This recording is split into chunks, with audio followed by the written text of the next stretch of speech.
السلام علیکم ناظرین، آج کی ویڈیو ایک انتہائی اہم اور بابرکت موضوع پر ہے: کلمہ طیبہ کے فضائل اور لا الہ الا اللہ کے فوائد۔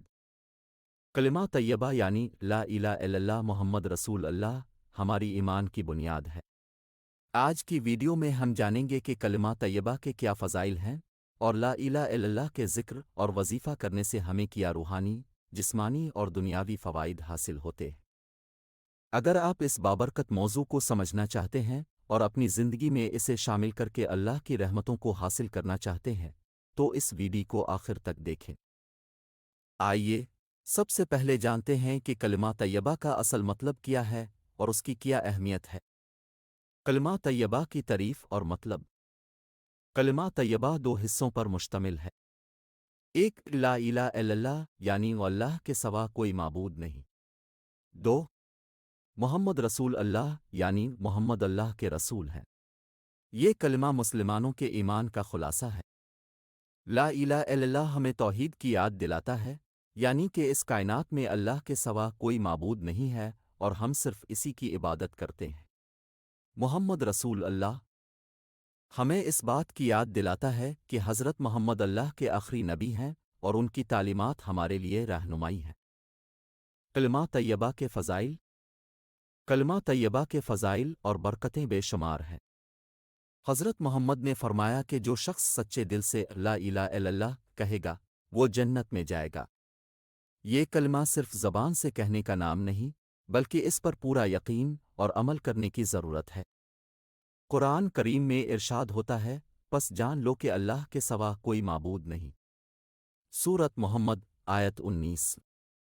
کلمہ طیبہ کا ذکر کرنے سے انسان کے گناہ معاف ہوتے ہیں، دل کی سختی ختم ہوتی ہے اور دل میں اللہ کی محبت اور توکل پیدا ہوتا ہے۔ حضرت ابو ہریرہ رضی اللہ عنہ سے روایت ہے کہ رسول اللہ نے فرمایا، جو شخص صدق دل سے کہے لا الہ الا اللہ اس کے لیے جنت واجب ہو جاتی ہے۔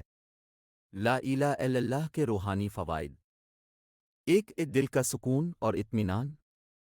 جب ہم لا الہ الا اللہ کا ذکر کرتے ہیں تو ہمارے دل کو ایک عجیب سکون اور اطمینان ملتا ہے۔ اللہ کے ذکر سے دلوں کو سکون ملتا ہے، جیسا کہ قرآن میں فرمایا گیا ہے، بے شک اللہ کے ذکر سے دلوں کو اطمینان ملتا ہے۔ سورۃ الرعد آیت 28۔ یہ ذکر ہمیں دنیا کی فکروں سے دور کر کے اللہ کی قربت عطا کرتا ہے۔ دو، گناہوں کی معافی۔ لا الہ الا اللہ کا وظیفہ انسان کے گناہوں کی معافی کا ذریعہ بنتا ہے۔ حدیث میں آتا ہے کہ اگر کسی انسان کے گناہ زمین و آسمان کے درمیان ہوں اور وہ خالص دل سے لا الہ الا اللہ کہے تو اللہ تعالیٰ اس کے گناہوں کو معاف فرما دیتا۔ تین، موت کے وقت آسانی۔ حضرت محمد نے فرمایا، جس کا آخری کلمہ لا الہ الا اللہ ہو وہ جنت میں داخل ہوگا۔ موت کے وقت یہ کلمہ ایمان کی علامت ہے اور آخرت میں نجات کا ذریعہ بنتا ہے۔ لا الہ الا اللہ کے دنیاوی فوائد۔ ایک، مشکلات سے نجات۔ جب کوئی شخص مصیبت یا پریشانی میں ہوتا ہے اور وہ لا الہ الا اللہ کا ورد کرتا ہے تو اللہ اس کے لیے آسانی پیدا فرماتا ہے۔ یہ ذکر ہمیں مشکلات کا سامنا کرنے کی طاقت اور صبر عطا کرتا ہے۔ دو، برکتوں کا حصول۔ لا الہ الا اللہ کا وظیفہ کرنے سے رزق میں برکت اور زندگی کے ہر پہلو میں کامیابی ملتی ہے۔ حدیث میں آتا ہے کہ جو شخص ہر وقت لا الہ الا اللہ کا ورد کرتا ہے اللہ اس کے کاموں میں برکت دیتا ہے اور اس کے رزق کو وسیع کرتا ہے۔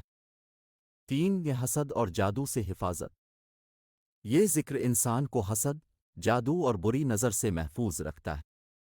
حدیث میں آیا ہے کہ لا الہ الا اللہ کا ذکر کرنے والا شیطان سے محفوظ رہتا ہے، کیونکہ یہ اللہ کی عظمت اور وحدانیت کا اعلان ہے جو ہر بری چیز سے بچاؤ کا ذریعہ بنتا ہے۔ لا الہ الا اللہ کا وظیفہ۔ لا الہ الا اللہ کا ذکر ایک عظیم وظیفہ ہے جس کے بے شمار فوائد ہیں۔ اس وظیفہ کو کرنے کا سب سے بہترین وقت فجر اور مغرب کے بعد ہے، لیکن آپ اسے دن بھر کسی بھی وقت کر سکتے ہیں۔ یہ وظیفہ آپ کو روحانی سکون، دنیاوی مشکلات سے نجات اور آخرت میں کامیابی کا ذریعہ بنے گا۔ وظیفہ کرنے کا طریقہ۔ روزانہ 100 مرتبہ لا الہ الا اللہ کا ورد کریں۔ ورد کرتے وقت مکمل توجہ اور خلوص کے ساتھ اللہ کی وحدانیت کا اعتراف کریں۔ اس دوران دل میں اللہ کی محبت اور اس کی عظمت کا احساس رکھیں۔ لا الہ الا اللہ کے ذکر کی فضیلت پر مزید احادیث۔ ایک حضرت انس رضی اللہ عنہ سے روایت ہے کہ رسول اللہ نے فرمایا، اللہ تعالیٰ فرماتا ہے کہ اے ابن آدم، اگر تم زمین بھر کر گناہ لے کر آؤ اور پھر میرے پاس اس حالت میں آؤ کہ تم نے میرے ساتھ کسی کو شریک نہ ٹھہرایا ہو، تو میں زمین بھر کر مغفرت عطا کروں گا۔ دو حضرت عثمان بن عفان رضی اللہ عنہ سے روایت ہے کہ رسول اللہ نے فرمایا، لا الہ الا اللہ کہنا جنت کی کنجی ہے۔ کلمہ طیبہ کا مسلمانوں کے عقیدے میں مقام۔ کلمہ طیبہ کا مسلمانوں کے عقیدے میں مقام۔ کلمہ طیبہ مسلمانوں کے عقیدے کا مرکز ہے۔ یہی کلمہ ہمیں دنیا میں ایک مسلمان کے طور پر پہچان دیتا ہے اور آخرت میں ہماری کامیابی کا ضامن ہے۔ ایمان کی مضبوطی کے لیے ضروری ہے کہ ہم کلمہ طیبہ کی حقیقت کو سمجھیں، اسے اپنی زندگی کا حصہ بنائیں اور اس پر مکمل یقین رکھیں۔ آج کی ویڈیو میں ہم نے کلمہ طیبہ کے فضائل اور لا الہ الا اللہ کے وظیفہ کے بارے میں تفصیل سے بات کی۔ یہ ذکر ہماری زندگی کو بدل سکتا ہے، ہمارے دل کو سکون دے سکتا ہے اور آخرت میں ہماری کامیابی کا ذریعہ بن سکتا ہے۔ اب سے درخواست ہے کہ اس ذکر کو اپنی زندگی کا حصہ بنائیں اور اس کے فوائد کو خود محسوس کریں۔ اگر آپ کو یہ ویڈیو پسند آئی ہو تو اسے لائک کریں، شیئر کریں اور ہمارے چینل کو سبسکرائب کریں تاکہ مزید بابرکت معلومات اب تک پہنچتی رہیں۔ آخر میں دعا ہے کہ اللہ تعالی ہمیں کلمہ طیبہ پر پورا ایمان رکھنے اور اس کے مطابق زندگی گزارنے کی توفیق عطا فرمائے۔ آمین۔ اللہ حافظ۔